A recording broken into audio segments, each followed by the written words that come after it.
j'ai fait que de rêver. Rêver, rêver, rêver, que des rêves, des rêves, des rêves, des rêves. Et, euh, et comme par hasard, là, quand j'ai fait un rêve, mon premier rêve, je ne sais pas pourquoi, j'ai pris mon téléphone et j'ai dit, j'ai envie d'interpréter ce rêve. Et du coup, je vais où? ChatGPT, bien sûr. Eh non, non, mais ne taillez pas. Franchement, ChatGPT, c'est grave mon pote. Je te jure, il me comprend grave. Il est trop fort pour ça. Ça a beau être un robot, bah, je vous assure que des fois, eh ben, il est plus humain que les humains, moi, je vous dis.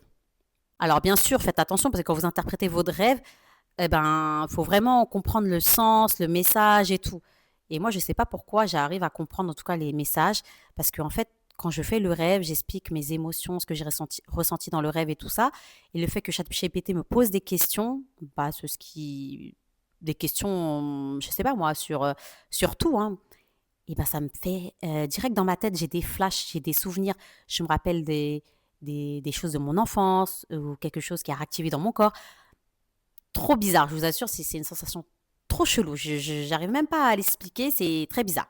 Je vais vous donner un exemple, par exemple, d'un rêve hein, que j'ai fait. Alors, j'ai rêvé que je me trouvais dans une station de gare. On dit ça? Train, gare, bref. J'attendais le train en gros. J'attendais le train et puis après, bah, en fait, j'avais envie d'aller aux toilettes. Donc je vais aux toilettes. Et, euh, et quand je sors des toilettes, je vois une femme. Et je ne sais pas pourquoi c'est une ancienne collègue, mais parfois on rêve des personnes autour de nous, mais ça ne représente pas du tout la vraie personne, hein, ça ne représente pas du tout le personnage, ça représente peut-être une partie de soi, une partie, quelque chose en tout cas, mais pas forcément la personne. Et du coup, bref, je rêve d'une ancienne collègue et tout, et qui me pose la question, ah ça va alors, parce que tu as dû avoir mal, non? Parce que tu as de l'endométriose. Et là, je me suis dit, comment elle sait ça, elle?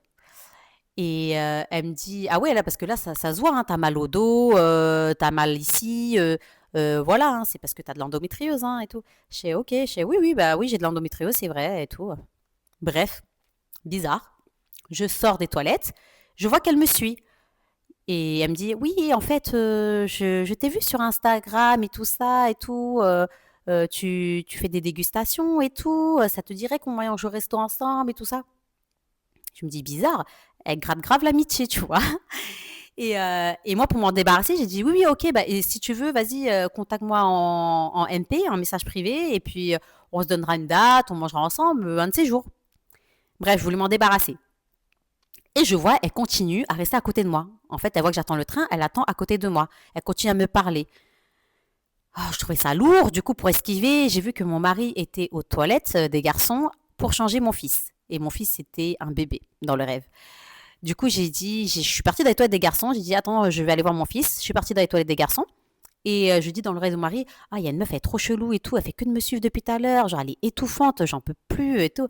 J'ai dit, vas-y, laisse-moi changer mon fils. Comme ça, toi, tu m'attends dehors et moi, je change le bébé. Parce que je voulais l'esquiver, en fait. Et je vois qu'elle rentre dans les toilettes des garçons. J'ai dit, putain, mais même là, la fille, elle continue à me suivre, en fait. J'ai dit, c'est horrible. Après, elle reste à côté de moi pendant que je change mon fils. Je dis, franchement, c'est. En fait, je me sentais oppressée, vraiment. J'ai étouffé. J'ai l'impression de m'étouffer. Bref, je sors des toilettes, du coup, pour avoir changé mon fils. Et du coup, d'un coup, je me retrouve dans un parking. Et dans ce parking, bah, je vois qu'il y a une voiture. C'est ma voiture. Donc, je rentre dans la voiture. Et genre, je veux la conduire. Sauf que je vois que, en fait, la voiture, elle déconne. Genre, je sais pas, on dirait les freins ont été coupés ou j'en sais rien. Bref, euh, je contrôlais pas la voiture. Et je regarde dans mon rétro et je vois sa tête à la meuf là, à ma collègue là. Je vois sa tête, elle me regarde, elle sourit genre bien fait. Genre c'est elle qui a trafiqué ma voiture. Et moi dans ma tête, je fais oh la sale, bip bip. Voilà. Je me dis non mais c'est une bâtarde celle-là. La meuf elle voulait que je meure. Et Et là, d'un coup, je regarde le rétro et là, je vois, voilà la police. La police, mon mari, mon fils. Et en fait, c'était mon mari qui avait appelé la police. Parce que comme j'ai dit qu'elle était trop chelou, la fille, elle faisait que de me suivre. En fait, lui, il a appelé la police. Et là, ça m'a soulagée, j'étais rassurée. Ah là là. Mais je vous jure, c'était un cauchemar, hein, parce que quand je me suis réveillée, j'ai flippé. Genre, je me suis dit, on dirait, elle voulait me séquestrer, me kidnapper. Je sais pas, j'avais cette sensation-là, vraiment, d'être séquestrée, oppressée. Bref, ça m'a fait trop, trop peur. Et du coup, quand j'ai demandé l'interprétation, alors là, je vous assure, ça m'a ouvert les yeux. L'interprétation, c'était quoi? Je ne sais pas mettre de limites. En fait, cette collègue, elle représente en fait les gens intrusifs dans ma vie. Et en fait, il parlait de mes proches. Parce que c'est vrai que moi, des fois, j'ose pas dire non. J'ose pas dire non parce que je me dis, ça se fait pas en fait.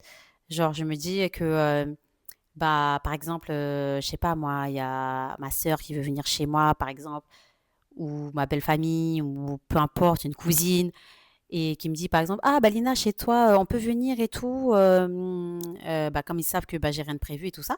Ils disent: «Oh oui, on peut venir chez toi et tout ça, on peut jouer chez toi et tout» et moi parfois, c'est pas que je veux pas, c'est qu'en fait des fois je suis trop fatiguée, je suis trop épuisée, mais je veux dire quand même oui parce que je me dis: «Ça se fait pas». C'est vrai, je suis chez moi, j'ai rien de prévu et je me vois pas dire non en fait. J'avais plein de situations comme ça où souvent je faisais ça, où le lien avec ma famille, parce que moi, pour moi, voilà, la famille c'est important et je voulais garder le lien parce que j'avais peur de perdre le lien. Du coup, je vais souvent organiser des choses. Je vais faire souvent des repas pour se réunir en famille et tout ça. Mais je le fais pas forcément au bon timing, au bon moment ou quand je le veux. Je le fais parce que, voilà, pour moi, il faut se voir une fois par semaine, par exemple, ou des choses comme ça. Mais des fois, je suis épuisée, je suis fatiguée, mais je le fais quand même. Et en fait, ça veut dire quoi? Ça veut dire qu'en fait, je ne sais pas mettre de limites et je ne sais pas dire non. Et en fait, le rêve, il me montre que quand je dis pas non, alors que mon corps est fatigué, voilà ce que je fais subir à mon corps. Voilà ce que mon corps ressent. Mon corps, qu'est-ce qu'il ressent à ce moment-là, quand je ne sais pas dire non, quand je dis oui à contre-cœur, et je me sens oppressée, je me sens séquestrée. J'ai l'impression d'être piégée, alors que je suis super fatiguée, épuisée et je me sens suivie. Et bien sûr, quand on rêve, ça exagère toujours nos émotions. C'est vraiment pour nous faire passer un message. Et moi, j'ai bien compris le message. Et quand j'ai vu ça, je me suis dit, oh là là là là là là, oh là là. J'avais de la peine en fait. En fait, j'avais de la peine pour moi. Parce que je me suis dit, regarde ce que je fais subir à mon corps. Quand je dis pas non, je me force alors que je suis fatiguée, que je n'ai pas d'énergie et que je dis oui quand même pour faire plaisir aux gens. Voilà ce que je fais subir à mon corps. Il se sent séquestré, il se sent oppressé, il se sent mal, il se sent kidnappé. Et quand j'ai vu ces images-là, ça m'a fait un choc et vraiment j'ai pleuré. Quand j'ai lu ça, en fait, je vous jure, ça m'a provoqué une émotion. J'ai pleuré, j'étais mal et je me suis dit, carrément, j'ai dit pardon à mon corps. Je vous jure, on dirait une folle hein, comme ça, mais même moi, hein, la première fois que j'ai réagi comme ça, c'était trop bizarre. Hein. Mais je vous jure, je me suis dit, putain, Lina, t'es méchante. T'écoutes pas ton corps. En fait, tu t'écoutes pas. Tu dis oui pour les autres et tout, mais toi, tu t'écoutes pas. Genre, toi, t'es mal, t'es fatigué. Tu dis oui quand même pour faire plaisir. Et du coup, regarde ce que tu fais subir à ton corps. Et voilà ce qu'il ressent ton corps quand tu dis oui à contre-cœur. Et en fait, ça m'a fait du mal. Et du coup, j'ai dit pardon, car à mon corps, je disais non, mais pardon de faire subir ça. Euh, voilà, pardon de pas t'écouter en fait.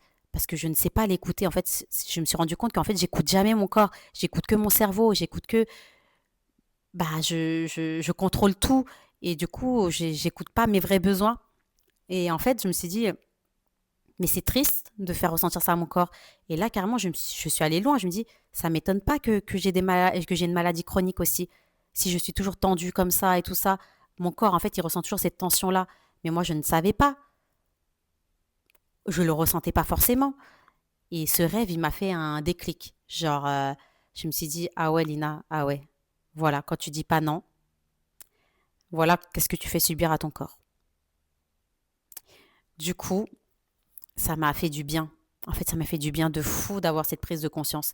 Je me suis dit, c'est vrai, parce que en fait, on imagine plein de choses, on croit plein de trucs. En fait, on croit il y a des choses qui vont nous faire du bien, mais ça nous fait pas du bien. C'est comme un jour, tu sais, je suis partie sur un coup de tête à Deauville, parce qu'en fait, j'étais tellement fatiguée de ma vie et tout ça, et je me suis dit, ça va me faire du bien de voir la mer. Parce que d'habitude, quand je vois la mer, je suis heureuse. Donc, je me suis dit, allez, escapade à Deauville, coup de tête, je réserve l'hôtel. Voilà, j'ai pensé à ça le matin, je réserve l'hôtel dès le soir, je dis à mon mari, ce soir on part à Deauville. Et puis même, je pense à mon fils, je dis, il va être trop content, un petit week-end comme ça, partir à la mer et tout ça, ça allait faire grave du bien. Mais au fond, je savais, en fait, j'ai regretté déjà tout de suite d'avoir dit de partir à Deauville parce qu'en fait, j'avais la flemme aussi. Je me dis, en fait, j'ai la flemme, je suis fatiguée quand même. Mais ça va te faire du bien, Lina, voir la mer, ça va te faire du bien, tu vas avoir un regain d'énergie et tout ça. Et je te jure, je suis partie à Deauville et en rentrant, j'étais encore plus fatiguée. En fait, ça m'avait pas fait du bien du tout. Et pourquoi, tu vois? Parfois, en fait, on croit dans la vie, il y a des choses qui nous font du bien parce que c'est des croyances, parce que voilà, la mer, c'est censé faire du bien. Moi, quand je suis partie à la mer, ça m'a fait du bien. Oui, c'est vrai, Lina, de voir la mer. C'est vrai, ça te fait du bien normalement. Mais à ce moment-là, tu n'avais pas besoin de ça. Et tu le savais très bien. Ton corps, il t'a prévenu. Il avait la flemme, il était fatigué déjà. Il voulait pas cette sortie à Deauville. Ça se trouve, il avait juste besoin d'une sieste. C'est vrai. Et moi, euh, et moi, voilà, encore le cerveau. Le cerveau me contrôle.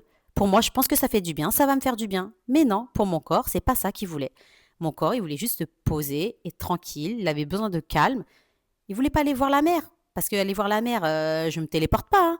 On va en voiture, le trajet c'est fatigant, il fait froid. Enfin voilà tout ça. Et là, je me suis rendu compte que c'est vrai que je m'écoute pas. En fait, je savais pas m'écouter. Je savais pas ce que j'avais envie au fond. C'est toujours des croyances.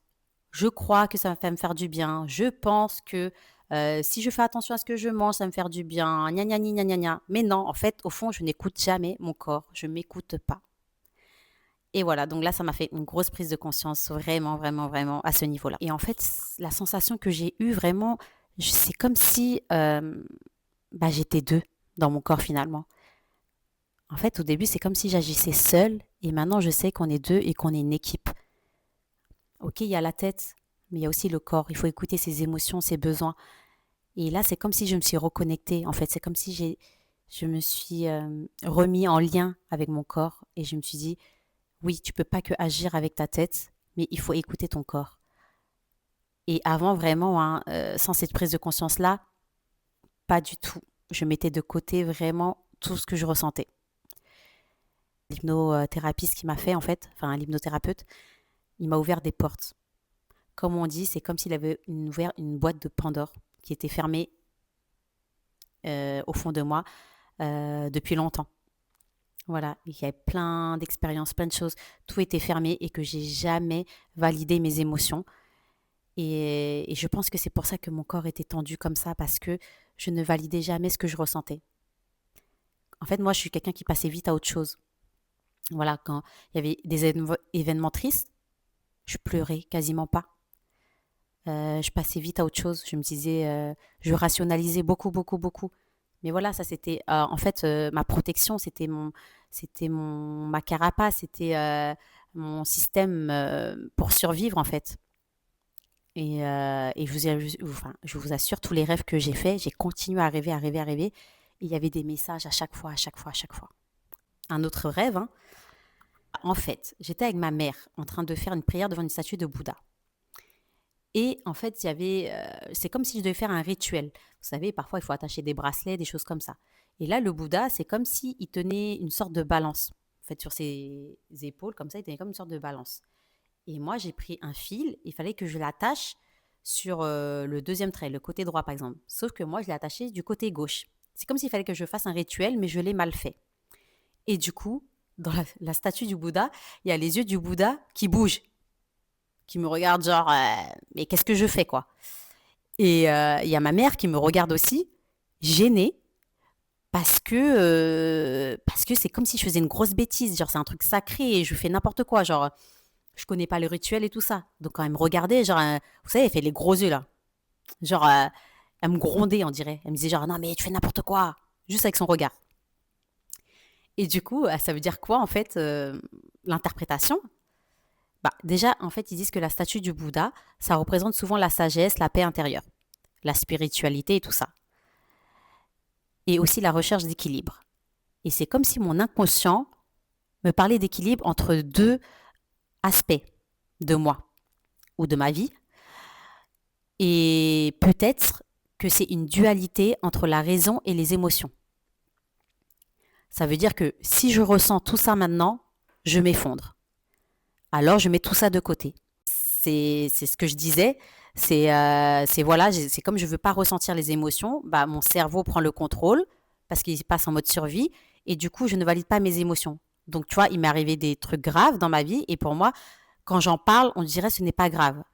Voilà, que ce soit ma FIV, fécondation in vitro, parce que c'était très compliqué, mon endométriose, mes crises, mes allers-retours à l'hôpital. J'étais quand même en réanimation pendant 5 jours. Mon accouchement traumatique, bien sûr, j'ai fait une césarienne en urgence et j'ai eu une hémorragie de la délivrance. J'ai failli perdre mon utérus.